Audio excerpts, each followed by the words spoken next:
Hello mga Katrimoto, ito na ating week 3 na ating construction ng ating extension room. So, 90% na kami. Pwede nang tirahan. So tara, samahan niyo kami. Let's go! Shoo! So ito na yung tsura niya mga Katrimoto sa loob.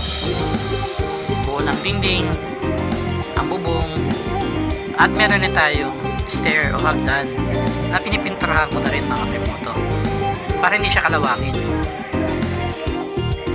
Kapag pinapanood mo ito mga Katrimoto, pwede ka naman mag-like, mag-share, mag-comment, at mag-send ka na ng stars. Subscribe ka rin sa aking channel para laging updated sa mga susunod pa mga video mga Katrimoto.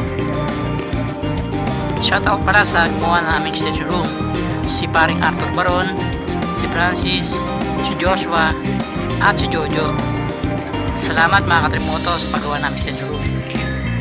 Ito na yung flooring ng aming extension room. Yung double wall, to follow na lang yan mga Katrimoto pag may budget na uli. Ito naman yung tsura ng aming bubong mga Katrimoto. So sinisilan ko yung mga dugtungan at pinag-iskruhan para iwas turo, lalo na ngayong tagulan.